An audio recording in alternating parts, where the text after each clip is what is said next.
Well, good evening, everyone. Welcome to the Healthy Living and Sinai Group collaboration. We are so excited to be here today. I am Chanel Brandon. I'm the Secretary of Healthy Living with a Vision Foundation, and I'm glad to be with you guys on this wonderful Friday evening.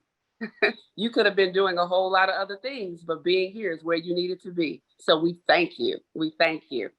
Lucky, we want to thank you for having this affiliation. Dr. Johnson, Dr. West, Dr. Wheeler, and Dr. Thompson, thank you all for being on the call, and all of our participants. We are gracious and grateful that you are here with us today. I'm going to turn this over to Dr. Johnson, who is the CEO and founder of Healthy Living with a Vision, and he'll give you more information about our wonderful foundation. And then Lucky will get an opportunity to also collaborate about the Sinai Group. Well, first of all, my name is Dr. Ansel Johnson. I'm an optometrist, the CEO and founder of our foundation, and we were founded on June 19th, 2020, right in the middle of the pandemic. And I just want to give you a big overview. And also, I want to thank our collaborator, Mount Siani Hospital, because this is our first of hopefully many joint collaborations in which we can fulfill our mission in terms of getting good information and services out in the community as it relates to our healthcare. And our mission basically is to eliminate healthcare disparities in individuals through health education, economics, and removing, barriers, systemic barriers to care, and also partner with some cutting edge technology companies and research to provide more robust healthcare. And so on here, and I'm going to go through this briefly, is our board of directors, a phenomenal group of people. Carl Bird, our vice president, who's administrator with City of Chicago, Chanel Brandon, who you see here, Dr. James Thompson, our medical director, and Dr. Angela Wheeler, both of whom are on our panel, Mr. Allison Debonet, who's a business person, Diane Powell, who's also on the line, former CEO of Roseland Hospital, social worker by trade. We have Sherry Withers Smith, who is a nutritionist, but she's also a Whitney Houston, I don't want to say impersonator, but she's a Whitney Houston performer, just phenomenal individual who is living with lupus. This is Lupus Awareness Month, and I'll tell you a little bit more about that later. LaShawn James, who's vice president at his home care, whose mission is to help educate people on home health, home care. We have Tony Oates, who is our own registered nurse, who's always out there in the community doing some positive things. Deborah Hurston, who really is at the very beginning, helped us form this organization in terms of governance. She's our only out-of-state board member, but her insight into associations and just has been phenomenal in our formation and growth. Jamila Pointer, who is a senior vice president of Associated Bank, with also an interest in healthcare, and Reverend Joaquin Berry, who again is phenomenal individual, works with a number of non-for-profit organizations. So this is a group of people that is behind Healthy Living with a Vision, that's excited about moving our mission forward, because we have a plan for healthcare and health advocacy in Chicago. And again, some of our community partners, Addis Home Health, Home Care. And our newest corporate partner is Leo Burnett. Leo Burnett is probably one of the most well-known, most well-recognized marketing and advertising company, not only US, but worldwide. And we are their first Leo Love company, a non-for-profit that they are supporting and they are spotlighting. And as you all will see later on as the year goes on, you should be seeing most of us, Healthy Living with a Vision, in terms of that partnership, and is a Leo Love Foundation. Again, coming back to our partner for this presentation, Mount Siani Hospital, has gotten quite a few awards over the years. in terms of a national excellence in terms of research consulting and home care, healthcare award winner, and the top 25% nationally in terms of overall quality of care in 2014. 2018, they earned an award for maternal care and the treatment of hypertension. 2018, a Distinction Center of Maternity Care from Blue Cross Blue Shield. And also in 2018, they have a Lifetime Silver STEMI Award from the American Heart Association for their cardiology department. So again, it is such a blessing and a pleasure to partner with Mount Sinai.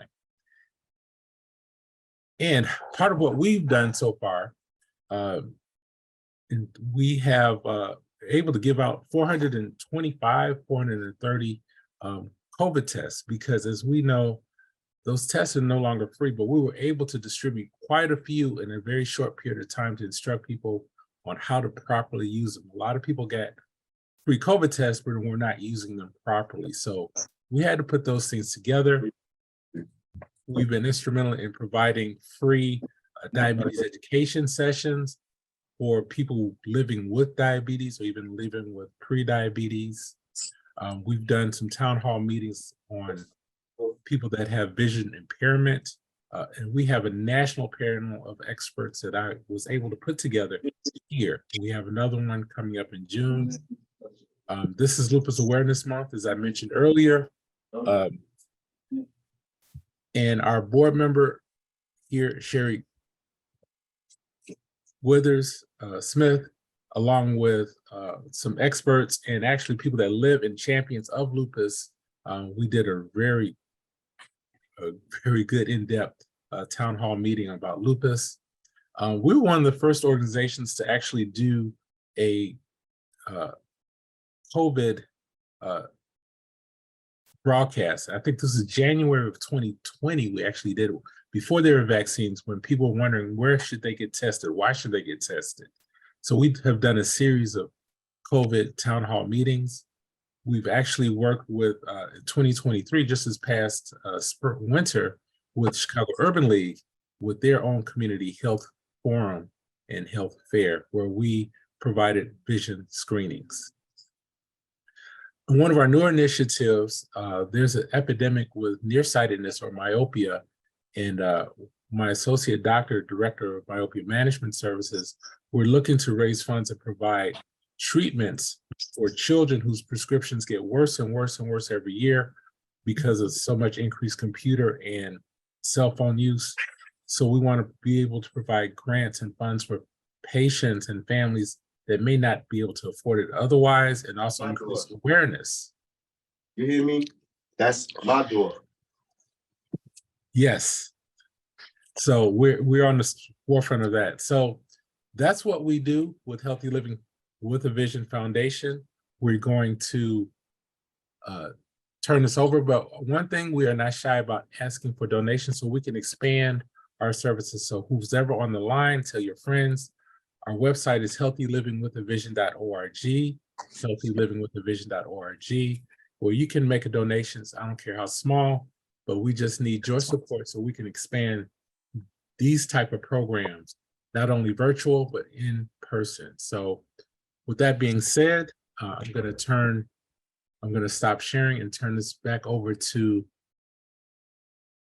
our next speaker. And Chanel, you can introduce our next speaker. Dr. Joseph West. It's our pleasure to have Dr. Joseph West on the call with us today. We are so grateful that you took the time out on your busy day where you will be doing service work for Malcolm X and spend some time with us today. So Dr. West, I'm going to turn it over to you and let you tell us about yourself and get ready for your presentation. Thank you for being with us again. Let me get this over to you real quick. Thank you all for inviting me. This does count for a day of service, so so it all fits and it all fits well. So it's very blessed and fortunate there. All right, so as everyone can hear me, my name is Joseph West. I'm an epidemiologist and statistician by training. I've spent quite a few years working in a number of capacities. Particularly, I spent about 7 years at Mount Siani Hospital, at the Sinai Urban Health Institute for a while, and then left there, and then began work and co-founded a Medicaid HMO, Next Level Health, and since then been working a lot with FQHCs across the country on a number of initiatives specifically focused on Medicaid, and also with large foundations like the Robert Wood Johnson Foundation, MacArthur, Ford, and others, focused on access, Medicaid access to care, particularly dental care, and maternal and child health, as well as mental and behavioral health services for young men. And so recently, as of last year, one of the companies I've been working with for quite some time, the last 3 years, is a company called Clinify Health. At Clinify, I'm Executive Vice President of Business Innovations and Solutions. And Clinify is actually a technology company, but we're a bit more than that. We're a startup company that is venture backed. We're supported and funded, for example, by a number of the major payers, our investors. Johnson & Johnson recently invested in us, and we're included, for example, in the Amazon incubator, as well as other tech incubators. And what we're doing is that we are focused on FQHC population and really bringing FQHCs, community health partners, connecting the dots between Medicaid managed care, members who are eligible for Medicaid and all the different types of services, and really engaging the community health centers, partners, and other providers like Dr. Johnson and others who are willing and prepared to really engage community health centers around data and around, really providing care to close care gaps for the hardest to reach and hardest to manage populations. So as some of you all may or may not know, FQHCs are considered the front line of community-based care. For over 50 years, FQHCs have been at the heart of communities providing care with providers that do everything you can imagine, from primary care to OB/GYNs to physical, having the primary care PCP, as well as social services, mental health services, substance abuse, temporary and transitional emergency housing, you name it. FQHCs do a lot in our communities. And so what we're doing is we began to look at and partner with FQHCs across Chicago and across Cook County. And we looked at, and we've been working with and using data to look at, for example, average life expectancy, right? So when you look at Chicago, where the lowest life expectancies are, they're in some of our hardest to hit neighborhoods. I mean, here you have North Lawndale, where Mount Sinai actually sits.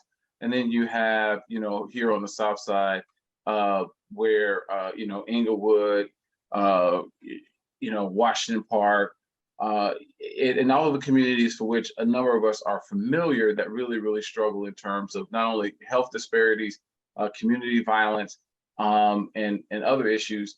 And so we began working with a set of community health centers all across, wrong direction, Chicago.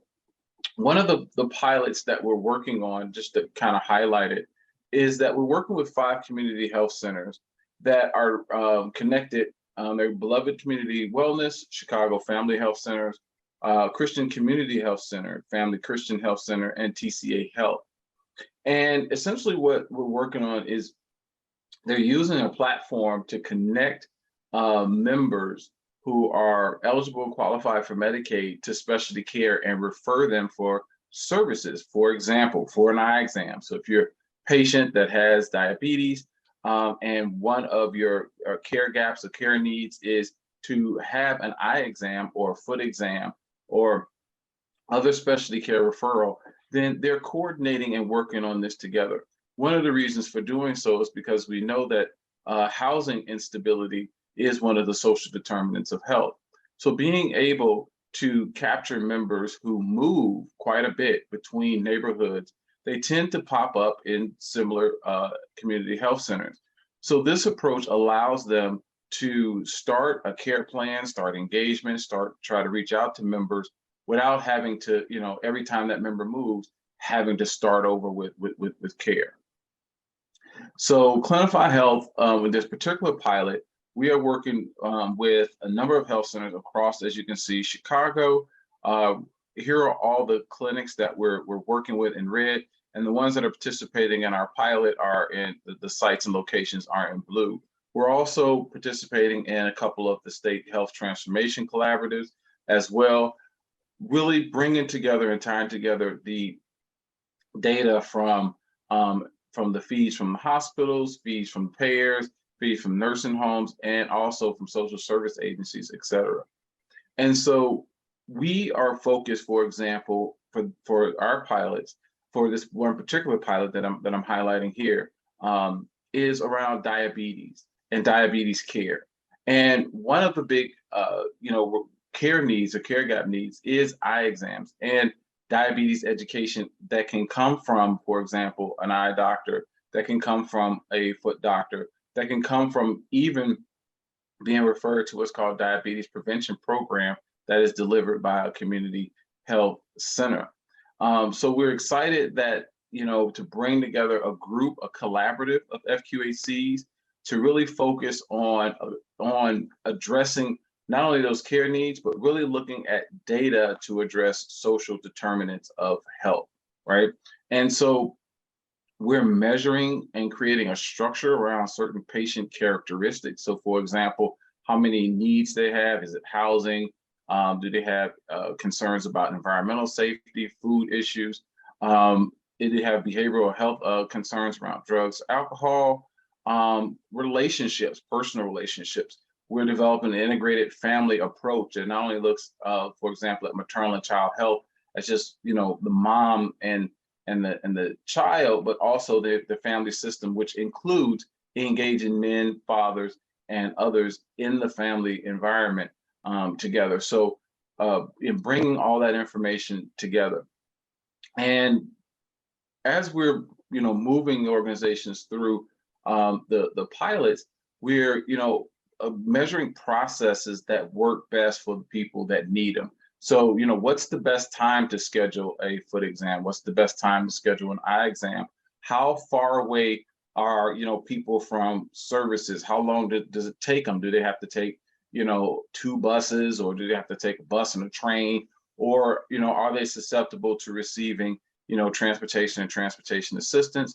And we want to, really reduce the costs of their care, hospitalizations, and other needs.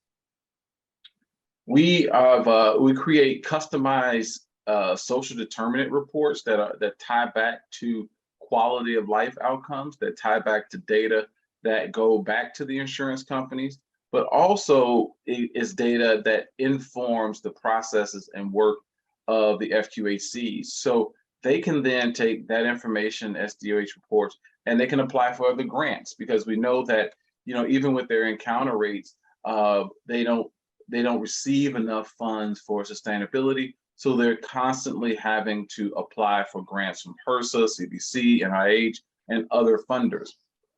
So by using our platform, as well as some of our, know-how and technical support and resources, we can provide them with the types of information that they need to take these reports and then generate them into useful data and information that they can then turn around and receive funding from other funders.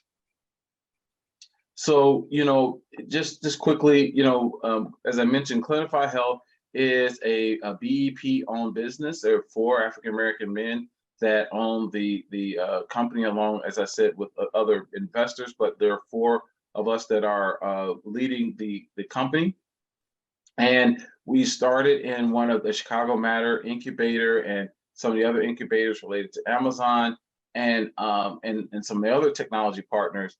And so we have kind of grown over the last 3 years, really into a technology platform that is consumer-centric, that's been informed by the FQHCs, that gives them the type of tools that they need to measure their performance, It helps them manage risk, if you will, and also really helps them, reach out to members that are hard to reach. So, for example, if one of the payers, one insurance company, incentivizes patients to complete a wellness visit or a well child visit, they can easily identify who that patient is or who those patients are, and then customize an outreach strategy to them so that they can actually not only take advantage of the benefit that's a part of their insurance, but also, maybe for the first time in a long time, engage a primary care physician in their care. So we're really,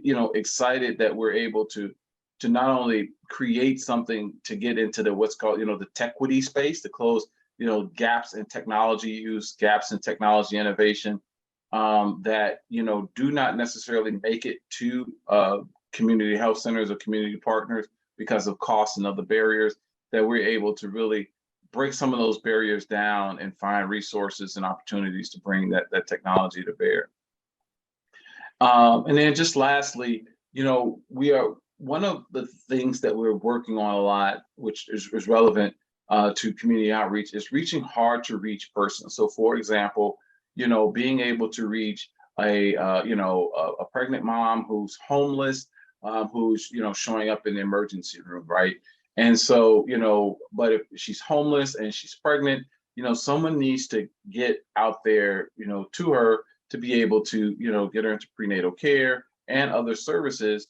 And so being able to use our platform as well as other resources that come through the platform to be able to do those kinds of things of prioritizing who to reach out to, engage those members, and then retain them within a care model has been really, really important.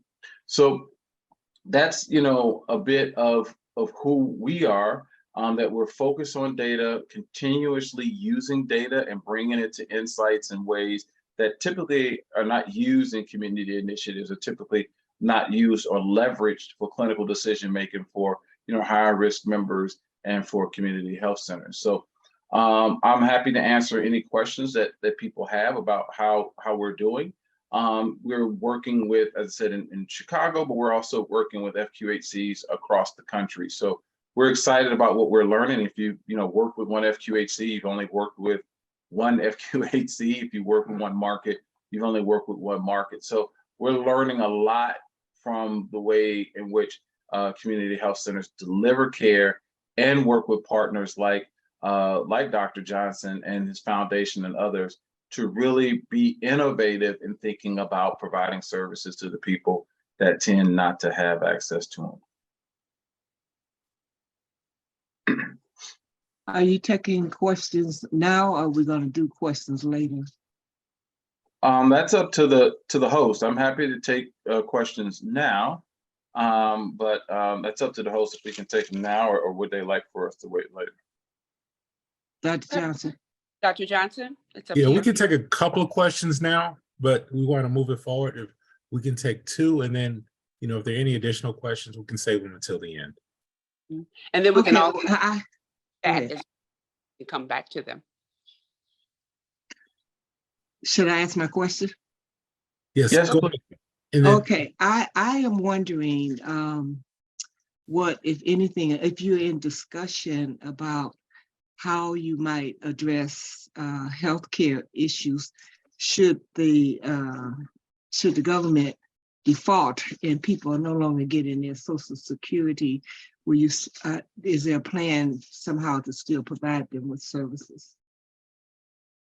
That's a bit outside of our scope at the moment. I mean, we're focused on particularly on the Medicaid population and Medicaid eligibility. So when the states receive, those Medicaid, block grants and funding, and then they get dispersed through their managed care, or they get dispersed through their state Medicaid programs.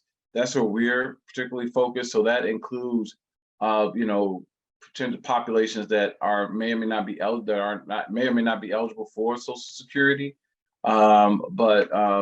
So unfortunately, that right now that's not within the scope of the work that we're doing.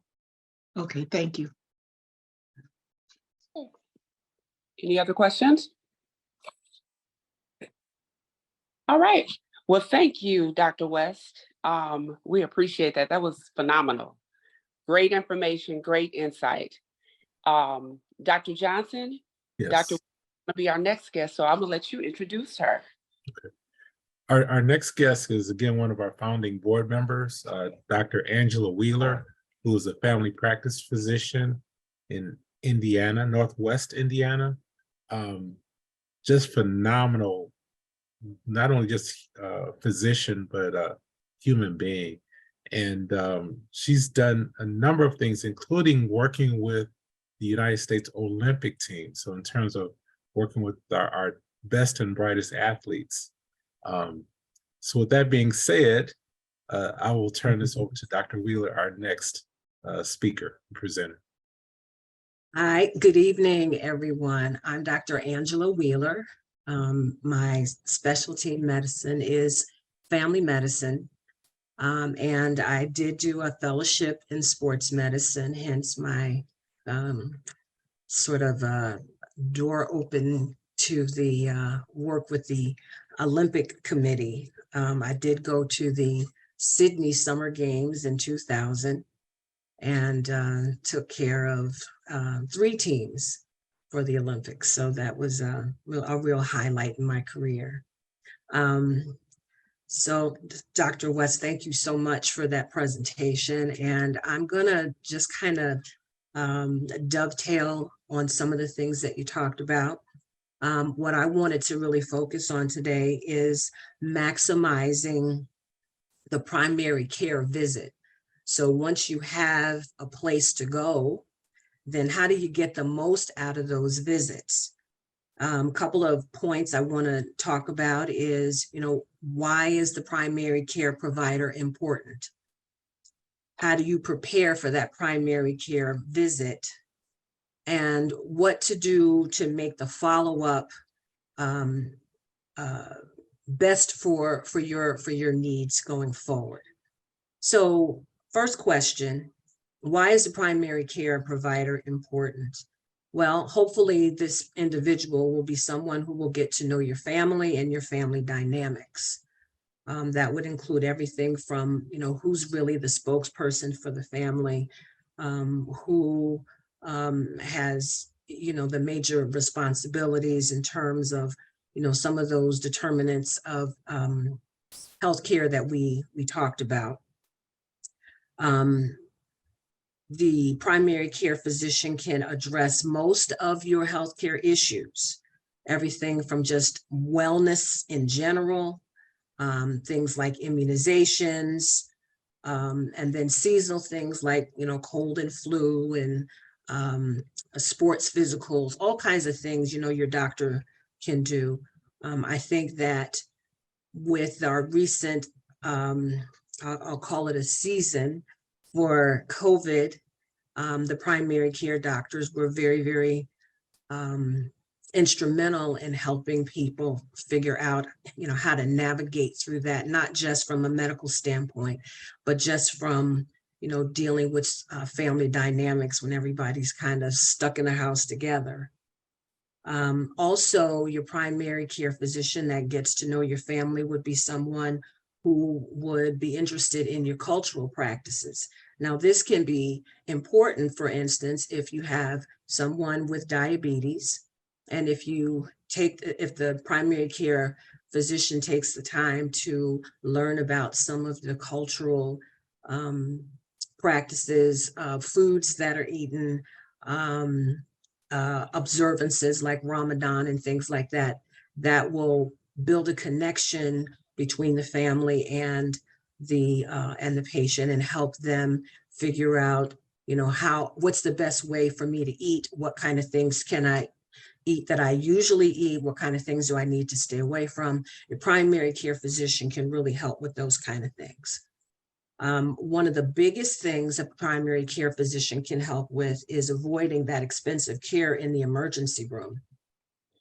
So in a lot of communities, for various reasons, people go to the emergency room for everything.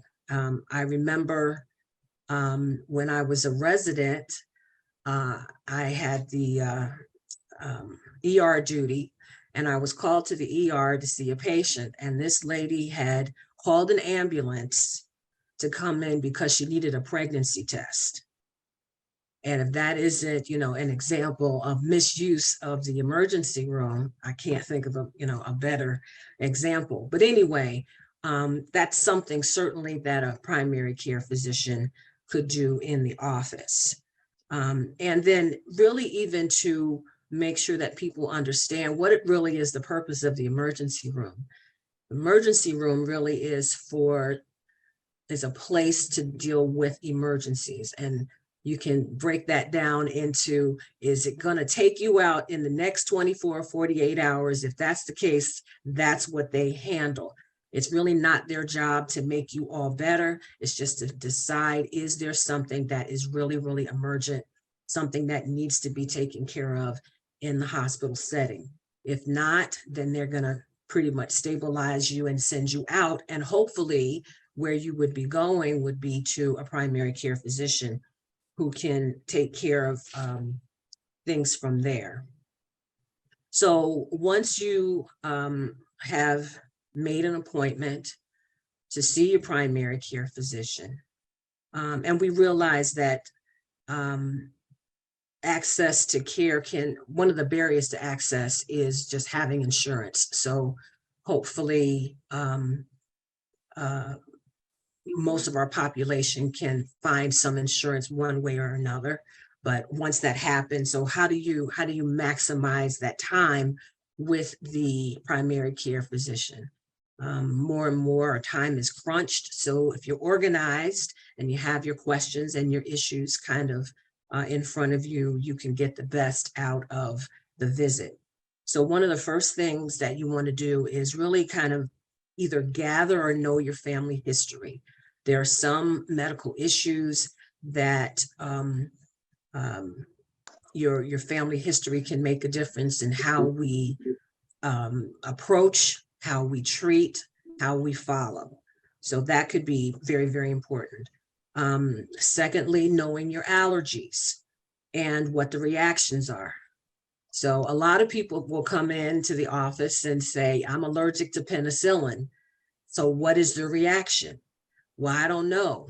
That was what my mother told me. I'm allergic to penicillin, so I don't take penicillin. So, that leaves us in a position where if you need an antibiotic, can we use something related to penicillin, or do we really need to stay away? So the reaction that an individual has to an antibiotic or some other kind of medication really makes a difference. Having that information can be very, very important. Also, if there is a known medical condition, being able to provide as much information as possible helps us. It helps a lot if we don't have to draw it out of you. And I'll just give you an example about how that happens. So sometimes, and I'm just gonna, I'm gonna call it the way I see it, is that when I have a male patient coming in for a physical exam, and he's, let's say, between the ages of maybe 18 and 35, and he says, I need a physical. My question then is, what's really on your mind? Because if we just kind of go along the lines of a general physical, we can be talking about all kinds of things and never really get to the issue that you're concerned about. So, my next line of questioning would be, really tell me why you're making this appointment. If it's not because your mother, your girlfriend, your wife made you come in, or you need a physical for a job, then there's something on your mind. And so if you can just be, come forth with that, that will help us focus on what's really needed. And I really hate the thought of a patient coming in and leaving with the same question that they came in with. So if they can, make it clear what their concern is, that helps a lot. Also, information about surgeries can be very helpful. When patients come in, we need them to know their medications. That would be nice. A lot of people really don't know their medications, don't know what they're for, don't really have an idea of what their what the potential side effects are. And they don't bring their medication bottles, so that if they can bring their medications, then that gives us an opportunity to really go over the medications with them, make sure that they understand the purpose of the medications, and also, potential side effects. I'll just tell you a story that actually happened today. I saw a gentleman, and he went to his cardiologist. I had started him on a medication for his cholesterol, and he had gone to his cardiologist because he had some chest pain. Cardiologist put him on another cholesterol medication. So for about the last month, he's been taking 2 medications for his cholesterol. And I said, oh my God, that's a disaster. That can absolutely destroy your liver. But fortunately for him, he brought the medications in, and that gave me an opportunity to, really help him understand that that he was, taking something that he shouldn't take. I mentioned something about people coming in listing their concerns, and sometimes the way people sort of handle that is they do a Google search. So some physicians are cool with the Google search and some are not. My position on that is this, that if you want to look up either symptoms or medical condition on Google, go ahead if you want, but bring that information to the office and let's talk about it. The problem with Google is there's so much information there that you don't really know what applies to you. So it can, have you thinking you're going to die at any moment, and maybe none of that stuff even applies to you. So I don't mind people doing a Google search, but certainly come in with your questions and I can help you figure out, what's important for you. One other thing is sometimes the patients will need a referral to a specialist. So depending on the type of insurance they have, they really need to check with their insurance as to what providers are in network. So particularly if they have an HMO and Medicaid, those type of insurance products, they should give some thought to checking ahead of time if they can. So if they come in and they know they have chest pain and they think I might send them to the cardiologist, it would just save time if they would check to see what cardiologists are in their insurance network. And so we can move things along a little bit faster. And then, so after, we've had the visit, we've gone through the concerns, maybe I ordered some tests. The follow-up is important. Follow-up is very, very important. So I'll talk about sort of reviewing the test results, maybe the ones that I ordered. So I want, in general, for patients to come back to review test results, the good ones and the bad. I want them to know, for instance, if we've been looking at your blood sugar, I want you to know, first of all, what your blood sugar is, and second of all, how it falls in the normal range, so that you don't have to wait for me to say whether that's okay or not. You already know what the numbers should be because we went over that, and now you know exactly where you stand. I want you to know what your hemoglobin A1C is. I want you to know what's considered okay and what's considered outrageous. So if you come in and do that follow-up, we get an opportunity to review those test results so that you just become more educated. Another situation is, and this is very, very important, hospital discharge. So when patients come out of the hospital, they should come in for a follow-up visit. A lot of what we do is to review what happened, because sometimes patients will come in and say, I don't know what happened. I don't know what my test results were. I don't really understand what was done. So that gives me an opportunity to fill in that information for them. Something that happens, unfortunately, quite frequently is the hospitals will have formularies, medications on their formularies. And I think probably the cholesterol medicines is probably the best example that I can think of right now. So I may have a patient on one medication, they go into the hospital, but that's not on the formulary. And gone are those days where patient can bring their medications from home and take them. The hospitals don't generally allow that anymore. So they'll put the patient on a medication that's on their formulary. And when the patient goes home, that medicine is on their discharge list. So the patient will take the medication that they were sent home on, plus the ones that they were taking at home, a different medication. And lo and behold, now you have them taking 2 medications for their cholesterol. And like I said before, that's not a good thing. So, so we get a chance to decide, what medications we want to continue, understanding that they may have been put on a medication just because they were in a hospital. Another really good example of that is diabetes. So for some reason, you could be well controlled on oral medications at home, but if you go in the hospital for any reason, they're going to put you on insulin. And so now the patient comes out thinking that they need to be on insulin, but when they come to the office, we're going to go back to what was working. And so that follow-up is very, very important. To have them continue on a reasonable regimen. The other thing is that sometimes when patients come out of the hospitals, they need to have follow up with specialists. And so that's something else that we can coordinate. Again, make sure that the person that they are scheduled to meet with is in their insurance network and those kind of things. Let's see what else.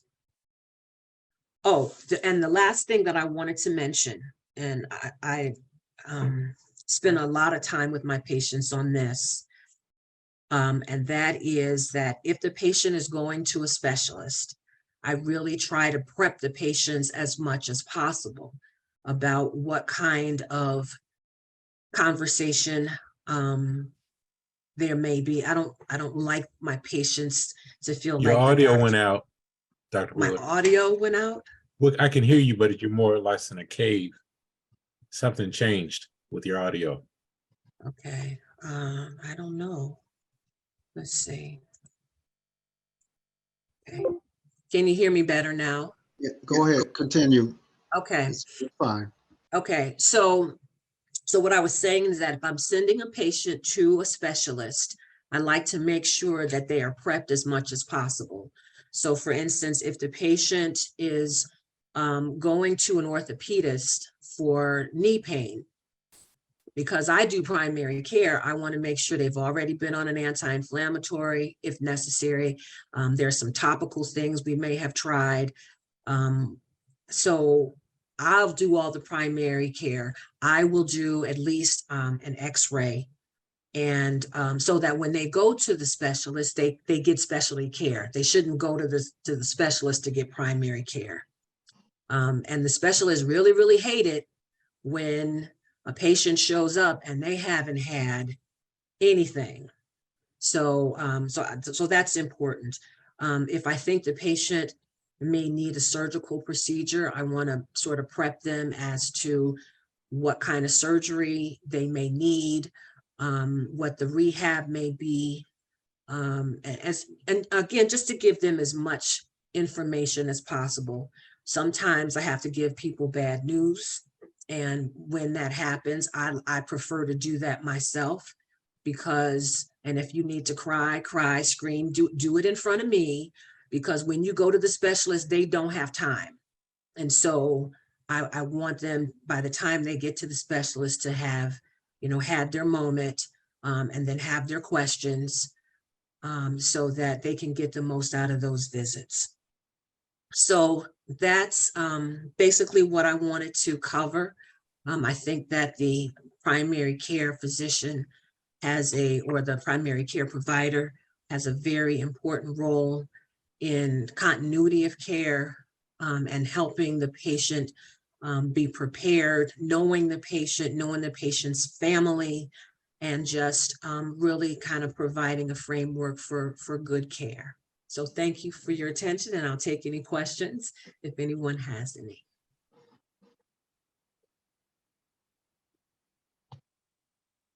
Anybody have any questions for Dr. Wheeler?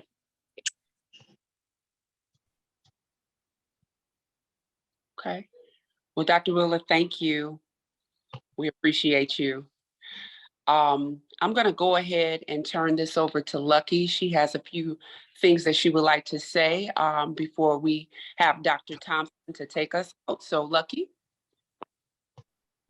Thanks, Chanel. I just wanted to real quick, well, first, I don't have a question for Dr. Wheeler, but I do want to say thank you very much for that information, for making the distinction between primary care and a specialist, and for also just making it clear that the primary care physician is the one that you can kind of let it all out. And it explains so much about my sort of experience with specialty care and a primary care physician. So that was really, really helpful to me.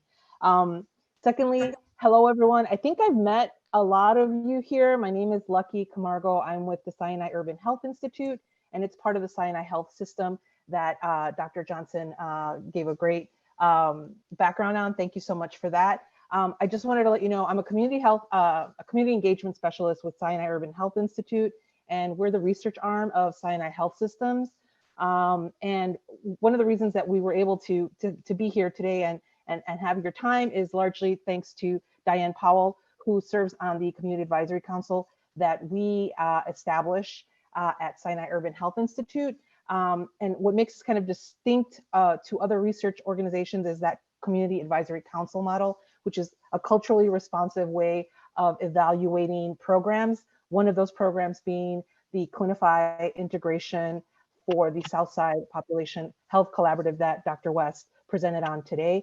And as part of that, one of our roles in doing this is disseminating this information, the data that we collect, the analysis that we do, and just kind of letting folks know what's happening at Sinai Urban Health Institute.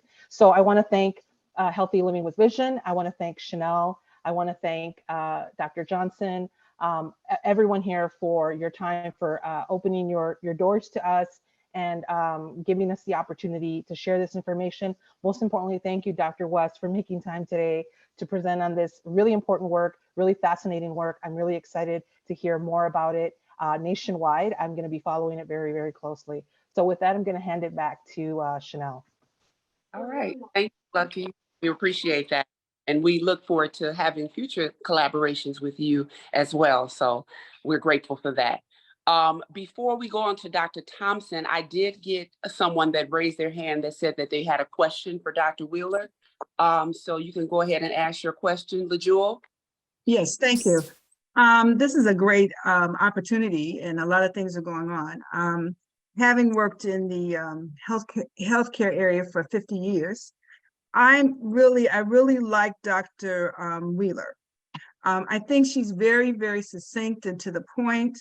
And I think some of these things need to kind of change a little bit in terms of having somebody like her to just explain to patients while they're waiting in the waiting rooms, and to talk about a lot of the things that she talked about today would be most helpful.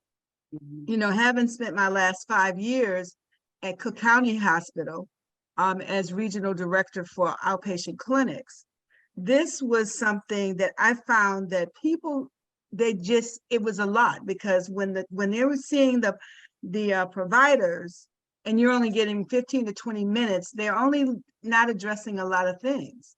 And this is a problem because people don't know. They come with 5 or 6 different complaints, and you can only answer a few of those. So I think the issue is, you know, when we're sitting in when they're sitting and waiting to be seen by a physician, we should be having educational films on where they are basically going through what to expect. You know, when you come, make sure, what is your medicine? What is your A1C? And then have them working as teams. So you have a team. If you got all of these basically patients with diabetes, we should have a diabetes team that includes basically the physician that runs it, the nutritionist and everything else. And I think this is, we're still kind of caught up in all of this thing where people come in and they sit and they wait and they give them medicine and they go back out. So I'm really, Dr. Wheeler, I'm impressed with you. I don't know what hospital. I'm on the board at Friend Health with our FQHC. And, you know, and I see some of those kind of things. And so I mean, I think it's really important. I've kind of gotten out of it, but you know, they draw me back into it. So I think that, you know, we have to think about doing things another way, because if people know better, they'll do better. And I think we have to have that, because if we don't, I mean, I think we're still going around and around and expecting different things to happen. And that's not going to be the way it is. But I really, this is my first time I've been invited to this. Somebody sent me an invitation. I think you guys are doing a wonderful job. You know, but it needs to get out, you know, because I just don't see it. It needs to get out. So those were my comments. Okay. Well, thank you, LaJewel. I really appreciate that. Really do. And it looks like Diane has her hand up. So go ahead. Yeah, I just wanted to acknowledge that Jewel Thompson was the president and CEO of Roseland Hospital for many years. And also my sorority sister, I sent you the invitation. Oh, okay. And thank you so much for your comment. I think that the needs of the patients, you know, can be handled in various ways. Care teams are, you know, is one way to do it. But I think that you're absolutely correct that we have to keep trying. We have to keep trying to help people understand what their medications are and their conditions and potential side effects and, you know, all those kind of things, all that information. I think that you're absolutely right. And I try to do it on a one-on-one, but certainly, and I give out a lot of handouts too, you know, so that when patients leave, they have some information too. So the time that we actually spend with the patient can be limited. Yes, But it is certainly, limited, 15 to 20 yeah, minutes. it is. And I think the reading is another issue, because I'm an educator as well. And a lot of people don't understand and they can't read, you know, or they're misreading. So I Correct. think that's where the reason why when they listen to somebody, I think automatically they, you know, if they could see something and they could think about this, oh, wow, I can remember this, you Right. know, and Yeah, it'll be a yeah, lot yeah. better. Mhm. Yes. Thank you so much. All right, thanks. Nice meeting you. Right. Thanks. Well, thank you. We appreciate all of those comments. And if you have any more, you know, we will definitely try to take some at the end. But we're going to go ahead and we're going to turn this over to Dr. James Thompson, who is a phenomenal allergist in the Chicagoland and South suburbs. Take us away, Dr. Thompson. All right, thank you.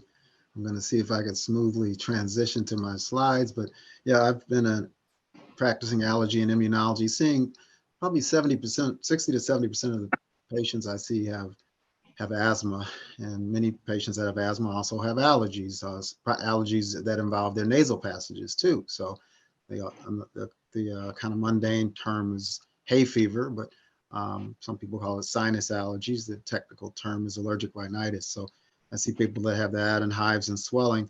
And I'm certified in internal medicine as well as the specialty of allergy and immunology, and I have a certification in nutrition coaching, and that's actually going to be more of my focus. So I'm going to see if I can transition to sharing the screen here. My first slide, eating your way to better health. Do you still hear me? Everybody still with me? Okay, I'm assuming it's okay. Okay, good. Eating your way to a better health. I think this is a great way to help yourself prevent some of the most common diseases, including cancers, by eating healthy food. And I'm going to go more into that because the major focus here is looking at the major diseases that take us out. And although COVID has been running the headlines for a long time, only in recent months has it tended to back down to other topics. It's still the third leading cause of death when you go through most of 2020, 2021, and 2022.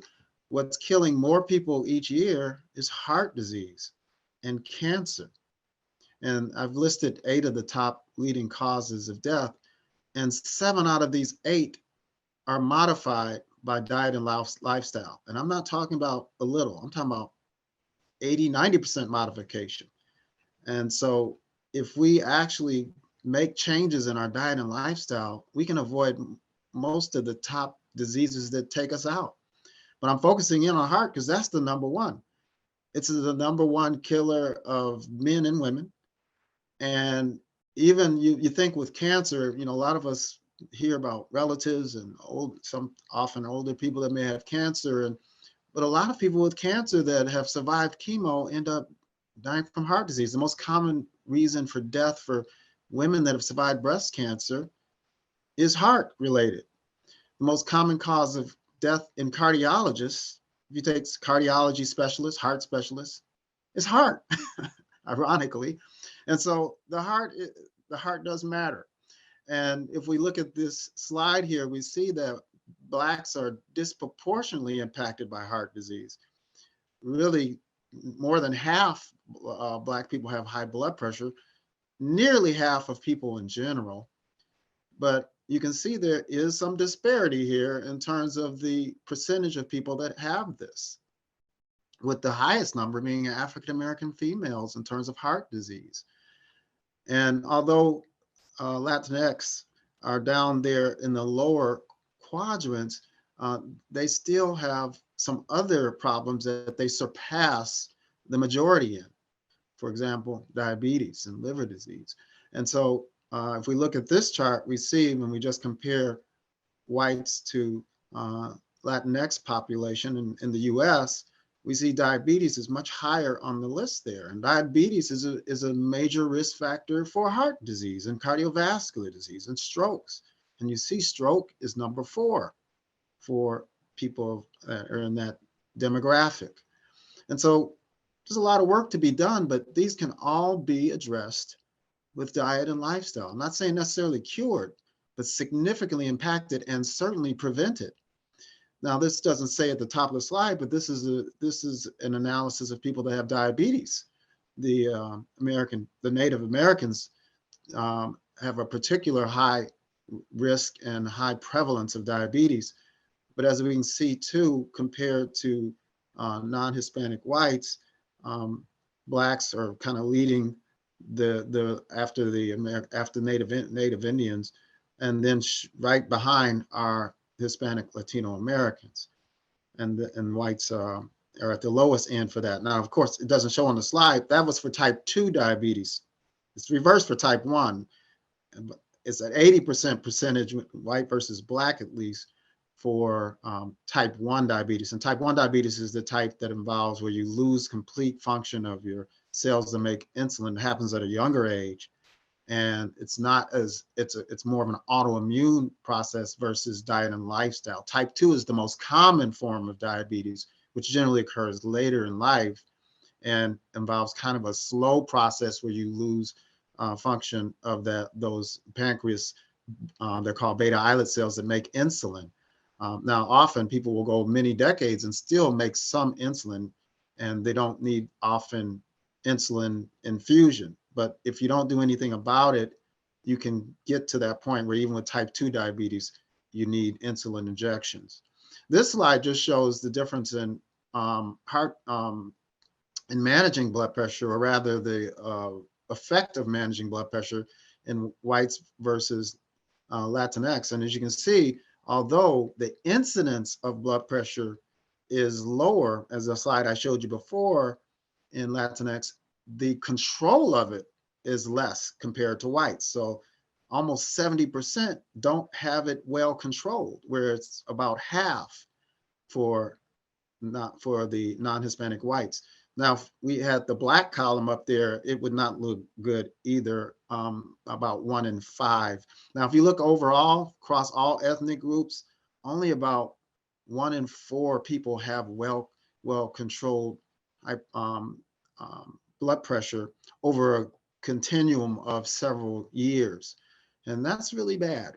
there's 1 in 5 that actually don't even know they have it. And so the key take-home message there is that we should make sure that we have our blood pressure checked, really from age 5 above.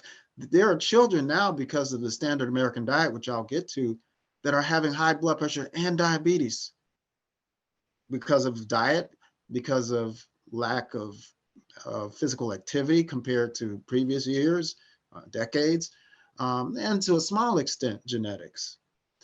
So what is high blood pressure? I just want to make that clear, that blood pressure is not normal when the upper number is above 120. And when the lower number, which is called diastolic, the upper number is systolic, the diastolic number, when it's above 80, it's abnormal. So it's elevated when it's a certain range, like 120 to 129. And if it's considered stage 1, the first stage of high blood pressure, if that upper number is above 130, and if that lower number is between 80 and 89. It's considered stage 2 when the upper number is above 140, which is systolic, and the lower number is above 90. Now, when I was in medical school back in the 80s, the 140/90 was the cutoff for treating and labeling somebody as having high blood pressure. So why is high blood pressure a big deal anyway? Well, there's a shearing force, a stress force on the blood vessels when you have high blood pressure, and it can damage the walls of the blood vessel, as well as other things like items that we eat in our diet, fatty foods, things like that, cholesterol. And when there's an injury, there's a repairing process that actually causes the wall to bulge out because of an infiltration of certain subtypes of cholesterol and inflammatory cells. And when that happens, that narrows the lumen, that tunnel, so that there's less blood flow beyond that point. Sometimes it ruptures and can really cause a problem, because that ruptured part can block smaller blood vessels downstream and cause heart attacks or strokes. Now, there are different kinds of strokes, but the most common is the clotting stroke, where something breaks off, as you can see in this slide, from a plaque, and then can create a situation where parts of the brain does not get adequate blood flow. Someone can also have a hemorrhagic stroke if your blood pressure is really high and you're susceptible to it, perhaps by a genetic vulnerability, predisposition, or by having a history of an aneurysm. Then that can rupture and it can bleed. And that's called a hemorrhagic stroke, which can be a devastating thing. Blood pressure also tends to impact your kidneys. Diabetes and hypertension, high blood pressure, greatly impact the kidneys, and Black people tend to have a higher risk of having kidney failure because of often untreated or inadequately treated blood pressure. There are different stages, and I don't have time to detail each one, but note that when you're 90% in terms of the function of your kidney and filtering the blood, you're kind of in the green zone. It starts to get a little shaky when you get down to 60. And when you're at stage 5, where you're less than 15% of being able to clear the waste from your blood, then you're really heading for all-out renal failure and needing dialysis. And it's hard to reverse it when it gets that low. And like blood pressure, kidney disease tends to be silent. You don't know, often you don't feel your blood pressure being high. I've had so many people saying, well, I can tell when my blood pressure is high. And the problem is, maybe they can, but the majority of the time it's a silent killer. So you really can't tell. Sometimes you can tell when when your heart is throbbing a lot more and you can feel the pounding in your head, but that's usually when it's been high for a while. And there are other mechanisms, other things going on that tells you, okay, this is bad. So you don't want to wait for symptoms. That's the bottom line. Heart attacks are when parts of the heart die. Yes, people survive them. They have stents and things like that. But the key is to change your diet and lifestyle so that perhaps you can hit this off before you have a heart attack, before you have a stent, before you have a stroke, before you have kidney disease. And that begins early in age. That should start soon after you're born. If we look at cardiovascular risk factors, these are 9 of them. Notice it doesn't include genetics. There's nothing we can do about our genes. We can't change our parents, right? So we suck it up, and we know we may have a higher degree of salt retention or some other factors that impact us having problems with our heart and vessels. But the thing about it is diet and lifestyle trumps that all. You can overcome your blueprint by what happens and how these genes are expressed by having a healthy diet. These risk factors, unhealthy diet, lots of fats and lots of dairy and things like that, can increase inflammation and increase heart disease. Smoking certainly does. Lack of exercise does. Being under a lot of stress, chronic stress, increases your risk. High blood sugar, that's diabetes when it's at a certain level. Obesity, figure out your body mass index and you can tell if you're obese. Go online, put in your height and weight, the BMI calculator, B as in boy, MI, and you can, if it's over 30, that's in the obese range. It should be below 25. Excessive alcohol drinking contributes to high blood pressure as well as cancer, increasing your risk for cancer, and certainly abnormal cholesterol. And diet can be a big factor. Diet is a big factor in cholesterol. Sodium is a huge component of having high blood pressure, and Blacks tend to retain it more. There have been debates on why that is. Was there some kind of selection in the Middle Passage with slaves, with Africans being brought from Africa and enslaved and brought to America? But it didn't stop there. Working in those plantations too, a lot of people died. The stronger survived, and they tend to be the ones that could retain salt in that dehydrated state. But there's also a genetic basis for that too. Africans have a tendency to retain salt also. So it's not just that selection process, but we need to basically watch our salt and eat very little of it. Processed food has lots of salt in it. And generally we should have 2,000, somewhere between 1,500 to 2,000 milligrams of salt. But the standard American diet has 5,000 to 7,000. So right off the bat, we get into trouble with sodium. And here are just some examples of some of the foods that get us into trouble. And probably some of you, your mouths start watering when you see this. Pizza and soup. Soups are loaded. You look at a can of Campbell's soup, you'll see it's loaded with salt. French fries, they salt the fries before they fry them and after. Cheese is loaded with salt and fat. Deli meats, processed meats in general, your sausage, your ham, your bacon, hot dogs, loaded with salt. But of course, this is America's food, and this is a lot of food that we tend to eat. Chips, people love their chips, but it's total salt, fat, and sugar all wrapped up into a package to give us heart attacks and strokes and increase our risk for cancer, unfortunately.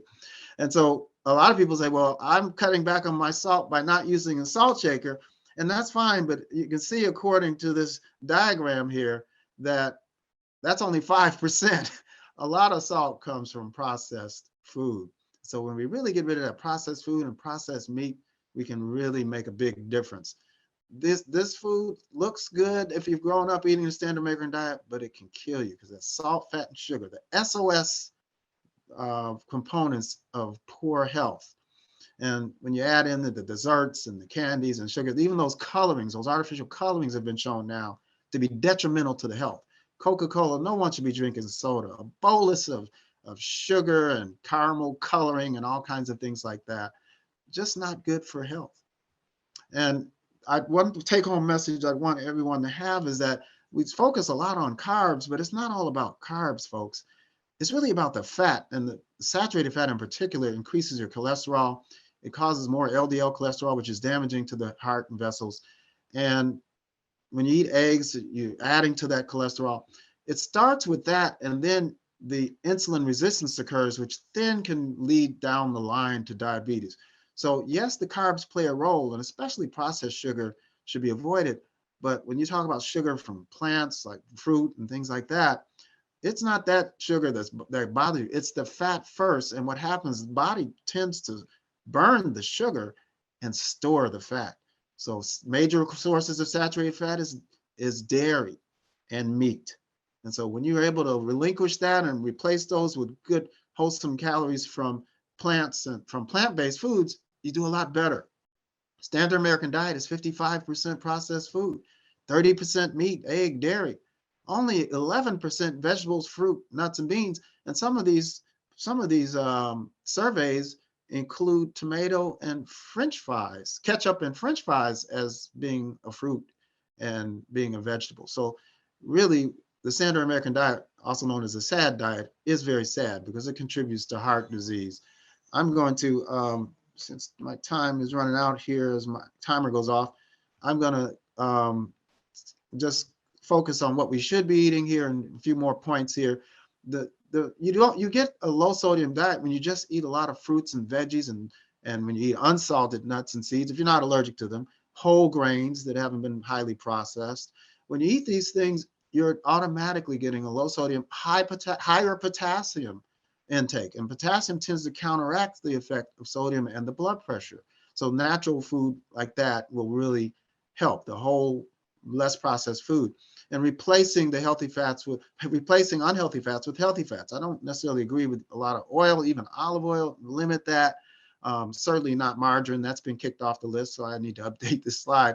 But healthier forms of fat are from like avocado, nuts, and seeds, and things like that. I think fish has a baggage too with being so polluted with heavy metals and things like that. You can get an omega-3 from flaxseed and other sources, walnuts. So we don't have to go too high on that. The thing about oil is that it has dense calories. It has more than twice that of sugar. Sugar is, it's just 4 calories per gram. Oil is 9 calories per gram. And so when we consume fried foods or foods with a lot of oil, we get in a whole ton of calories. Whereas if we consume whole foods with the fiber, which is what our gut microbiome loves, we get full faster.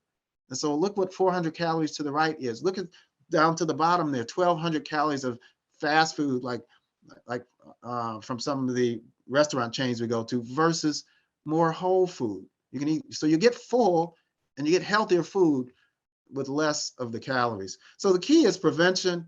It's really about creating a list of healthy foods, whole foods, and going to make sure you have that list so that you can utilize it for your day-to-day on weekends. If you don't work weekends, get it done. Have a red zone list. Don't eat, get the fried food off the table, the sodas out of the cup and the shakes, and the pastries, donuts, cookies. I know that sounds good to a lot of you, but that's what's killing us. The ice cream, they can be veganized. They can be veganized, where you can have substitutes that taste just as good. You allow your taste buds to come down to earth and retrain them. This is a list I had in 2015. I made a list of 15 foods and made sure I had them and made sure I ate them every day. Not all of them, but I started off with at least 2, 3, or 4 servings per day, worked my way up to 9 to 10. So I now eat at least 9 to 12 servings of fruits and vegetables or legumes, which are beans, whole grains, every day. And I'm not missing meat at all, not missing egg or dairy. So my time is up. I'm going to just show that this is the rainbow that you should really consider, the natural rainbow that has antioxidants, and that your gut will love, the bacteria in your gut called the microbiome, that has influence on every aspect of the body, the heart, the hormone balance, you name it, the immune system. You want to go green. You don't want to go with the processed meats and these other foods that kind of take us to the grave faster. So we want to eat right. We want to make sure we get enough rest. It's not all about food. We want to make sure we regularly exercise, socialize. There's some oxytocin and other hormones that get ramped up that help us when we do good with, in a collaborative way. And challenge your mind. Once you get my age, in your 60s, you want to make sure you keep your mind challenged, because it needs to exercise just like the muscles. So the key is to take the first step, realize it's a marathon, not a sprint.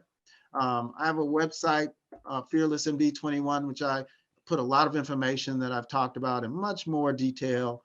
Of course, visit our Healthy Living with a Vision Facebook page and website. We're about doing a lot of programs like this through the course of the year. And there are plenty of other resources to assist you on this journey. So I thank you, and I'll hand the mic back to Chanel. Appreciate your time. Thank you so much, Dr. Thompson. Really appreciate that. That was really good information. Does anybody have any questions for Dr. Thompson?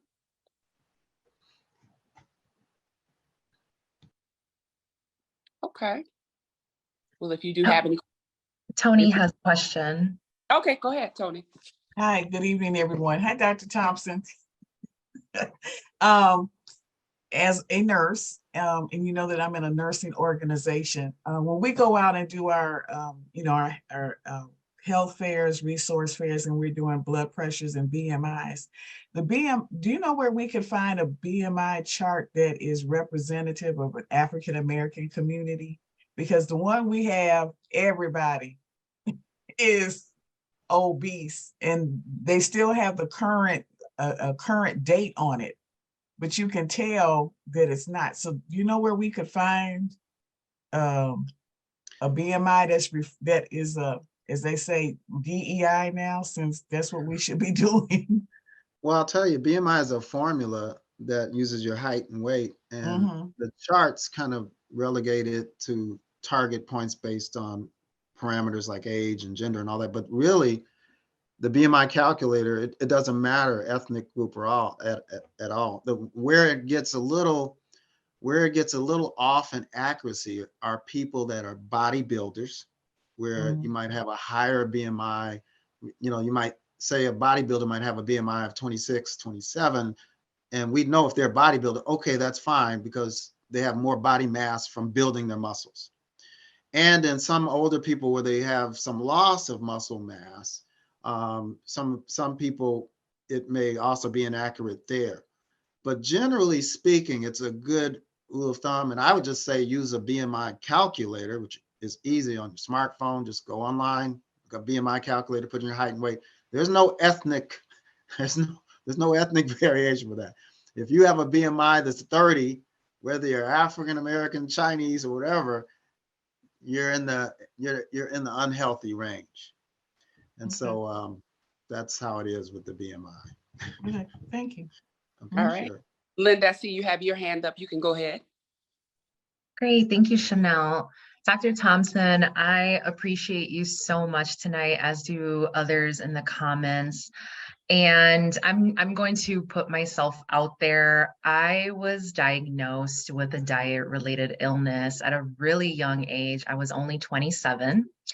And I think, because I'm Latina and just very similarly to a lot of Black and brown folks, we always surround ourselves with family, with like our cultural foods, and that brings us together. And it's a lot of what I've learned, at least in my experience after my diagnoses, is unlearning a lot of that behavior, and that, those dishes that you pick up culturally and the chronic stress. I'm really glad that you also mentioned that piece too, because often a lot of our communities in particular bear those burdens. And so my question to you is, just based on your observation clinically and just being in the field with your community, do you see like more cases of, hypertension or just chronic related illnesses, based on just diet, kind of happening more now than perhaps your time in medical school?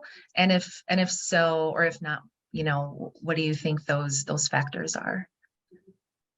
Yes, thank you for your question. And you're absolutely right about the cultural aspects, because most cultures do have their traditions, their rituals, their way of doing things, their family meals, picnics, all these celebrations where certain foods through the years or decades have been eaten, might be refried beans, it might be barbecue ribs, and so it's, breaking those habits are difficult, and it often you feel isolated, but it's so important because those are the very things, for the reasons I mentioned with the sodium and the fats, that we end up getting into trouble.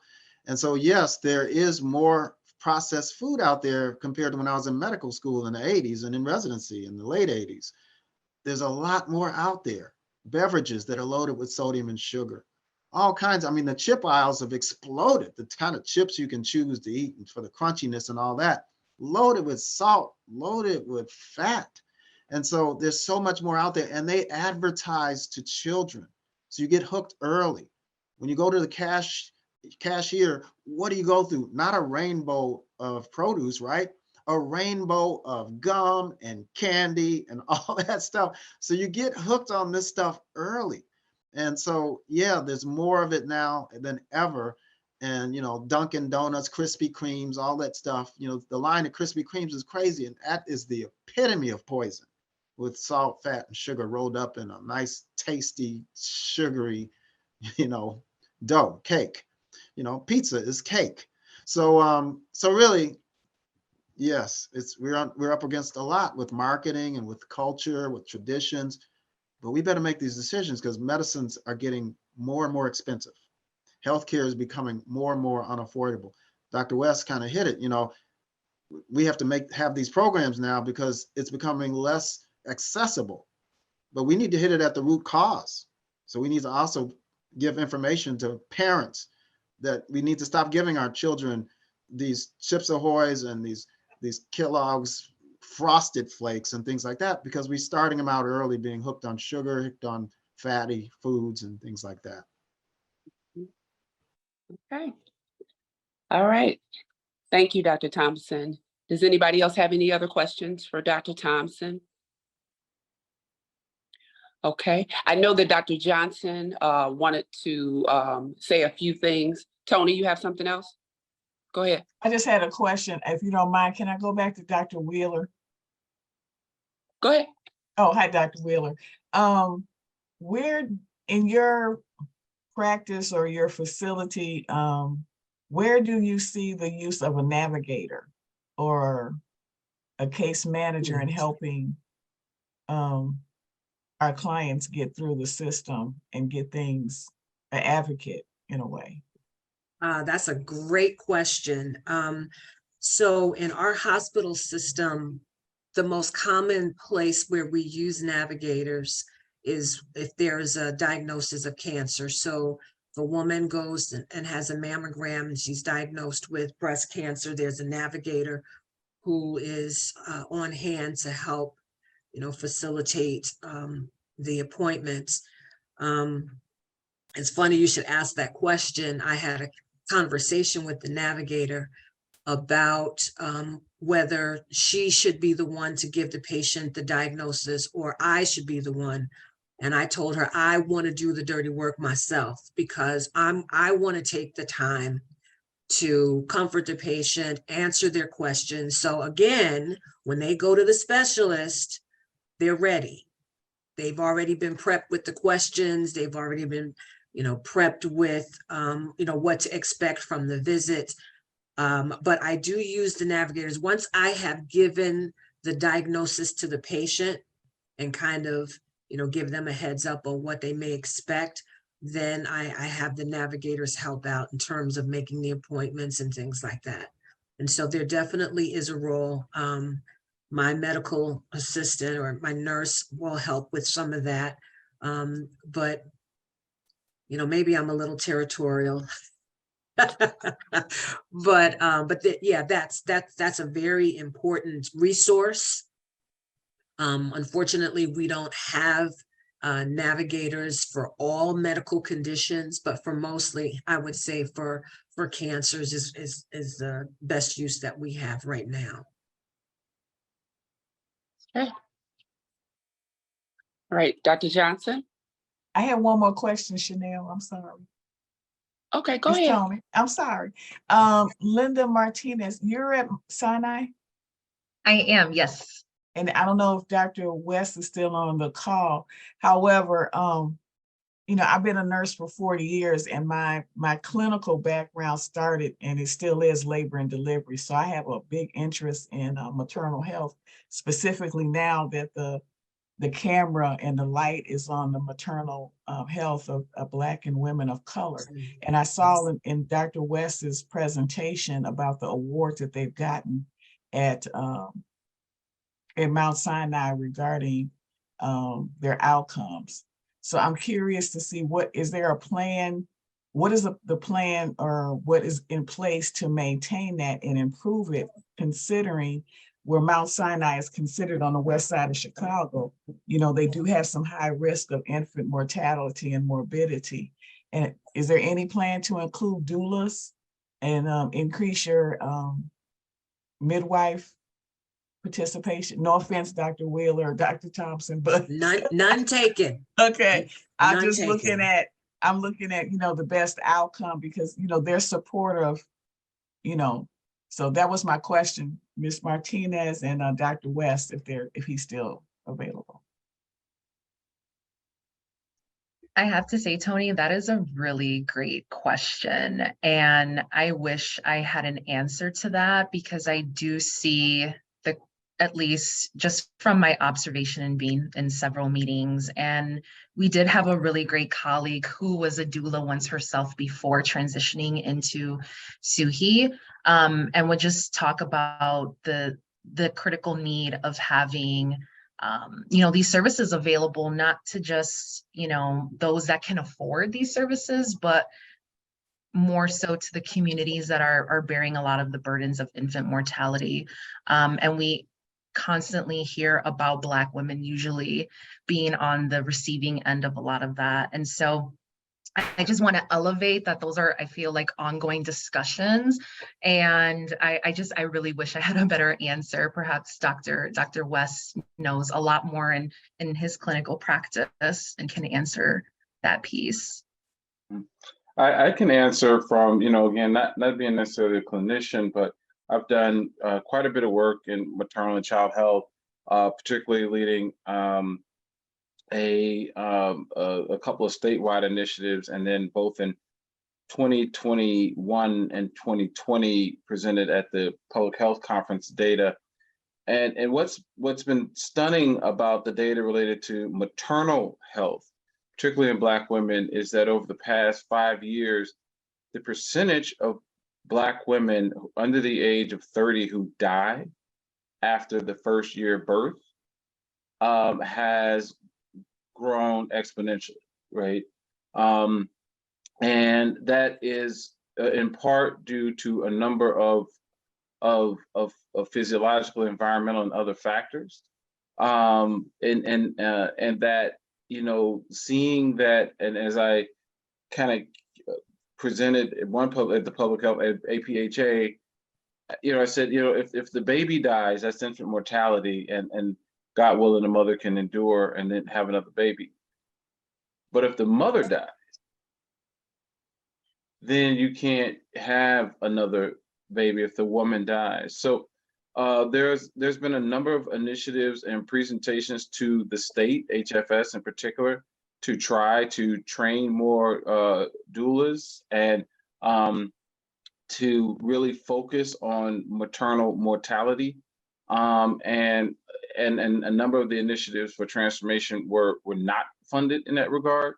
And so there's still a push in the state to have more of a family systems approach. As I mentioned earlier, that there are FQHCs who are now, including fathers and grandfathers and grandmothers, and really looking at, family systems. And so to answer your question is that, yes, the need is great. We saw across the country during the COVID season, as I heard someone mention it, the number of Black hospitals that closed, but also the number of all of the urban birthing centers that closed, right? So they closed all the older urban birthing centers, and they closed the Black hospitals and went out, getting political, but then that money was shifted to Planned Parenthood, and there was a push on abortions. And so that was real, that was happening in the Black community and in young women as young as 14, right? So you close the preventive care side and you push this messaging to emphasize abortions and C-sections. So, we have to combat like the diet, the messaging that goes into our communities, what people see, what's become normalized in terms of health and behaviors and access. And that's going to take a lot more conversations than tonight, but those conversations are happening, and there are people who are really being brave enough, I can say, that to try to bring those truths to light.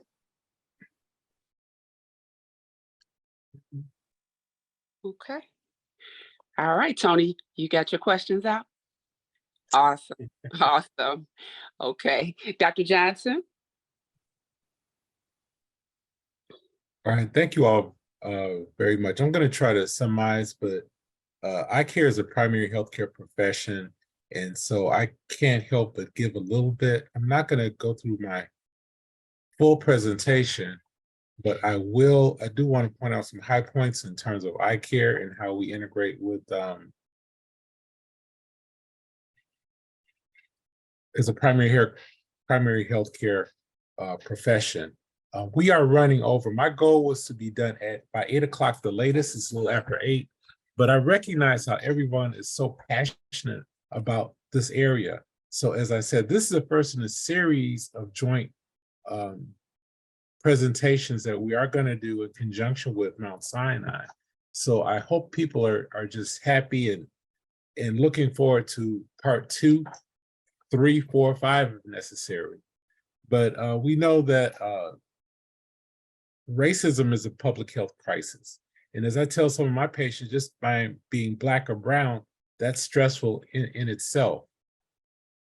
And part of the issue is that it's been scientifically proven that Black people do better with Black doctors. However, we only make up 5 to 6% of doctors in the USA that are African American, and less than 2% of practicing optometrists are African American. And so how does eye care fit in? Well, a lot of times in our community, I tell people that we think of as eye care is who has the best buy one, get one free sale on for glasses. And now people looking at, in terms of ordering stuff online, I just want to see, and I want to be able to do it at the lowest possible price.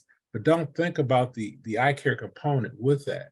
And so there are various ways in which you can get eye care. However, it is my contention that in terms of the South Side of Chicago, we talk about food deserts. I think it's a primary eye care desert. There's a school of optometry in Chicago. There's one just outside in the suburbs, but there's FQHCs, which Dr. West eloquently talked about what they do. And again, a couple other statistics, 1 in 7 of these people in FQHCs have diabetes. And 1 in 3 of these patients have severe diabetes. So FQHCs are very strongly needed. And then in terms of eye care, there's, I think on the South Side of Chicago, only 3 African-American independent private practices. My practice is just outside the city. So that's what we deal with, more than just glasses and contacts, but look at the person overall. Another area of eye care that's really overlooked, a lot of times we tell people, well, your glasses can't help you anymore because you've lost so much of your sight or other reasons. There's nothing more that you can do. Well, there is a lot more that we can do, but we don't refer enough of our people to low vision specialists.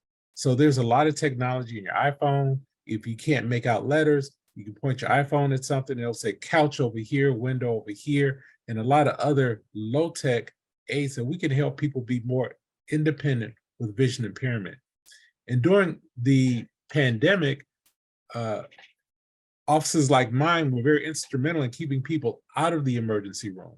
So in terms of eye problems, eye issues, red eye, conjunctivitis, the foreign bodies in the eye, we try to keep people out of the emergency room because we have the equipment to evaluate those things.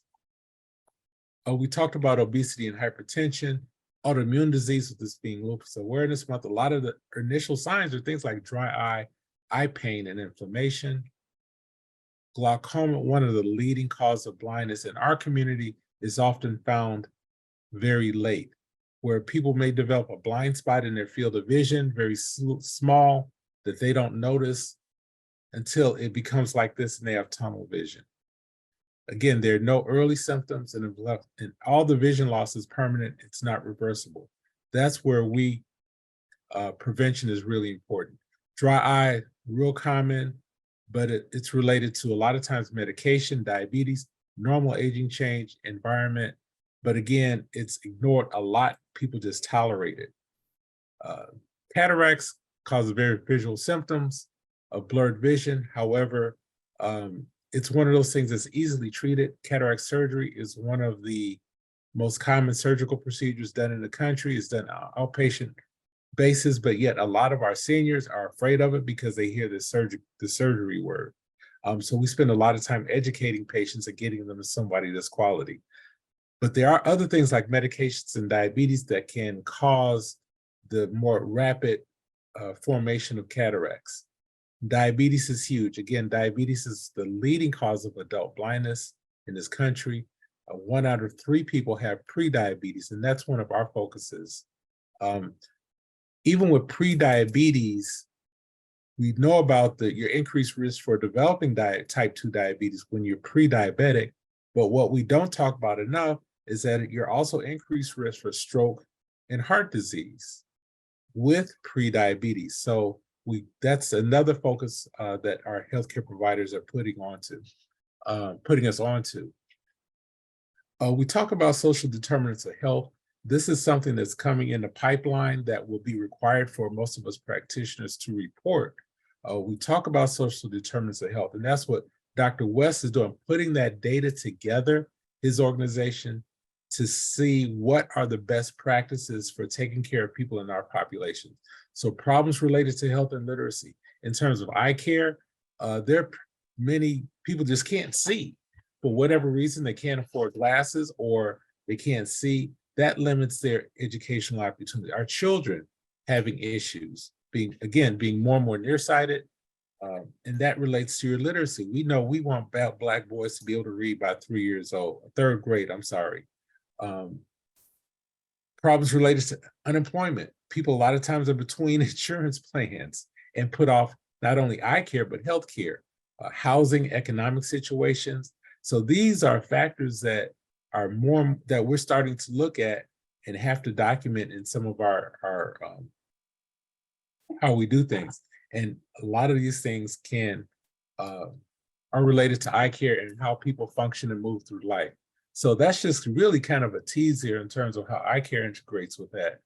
But this is my last slide, and I always say, be well, see well, be blessed. And with that said, I want to give all of our presenters a big thank you.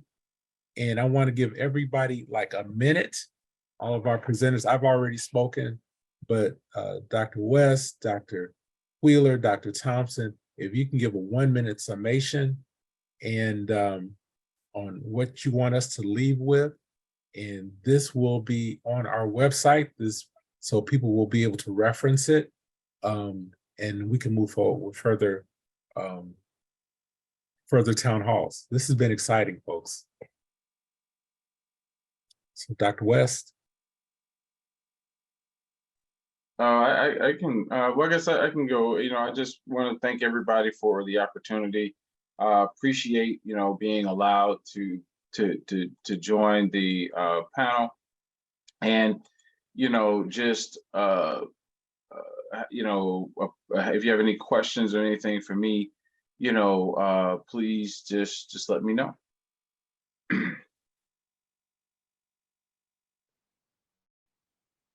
Dr. Wheeler? I just want to say that I just think that this was a wonderful forum. Some really good information was disseminated here. And just from my standpoint, just be reminded of the importance of the primary care physician as somebody that can help coordinate care and help educate patients. I think that even as we get more and more technology and things, that primary care person is still going to be relevant and needed, and should be an integral part of the healthcare team. So thank you for your attention. Thanks, Dr. Will. Dr. Thompson? Yes, I want to thank all my co-panelists and thank you, Chanel, for doing a great job, and our hosts and our partners in this effort with Mount Sinai. This has been a wonderful experience, and just say that this is just the beginning, as Dr. Johnson was saying. I think we often want to make sure that we put our oxygen mask on ourselves first. So that's kind of a metaphor for making sure that we do healthy things so that we can live longer, and not just live more years, but live quality years where we're not hooked up to machines and medications and things like that. And one of the best ways of doing that is through a holistic approach with diet and lifestyle. So Good luck with everybody. Be blessed. Well, again, we want to thank you guys for this evening. Lucky, thank you for the collaboration. Thank you for Diane. We appreciate you. Linda, phenomenal. We are gracious that we were able to make this collaboration, and we look forward to future collaborations with the Siani Group. Again, make sure that you visit our website. It's healthylivingwithavision.org. We have donation links there because without donations, we can't manage, but we do the best we can because it's coming from our heart. So everyone have a wonderful Friday and make this weekend the best ever. Take care.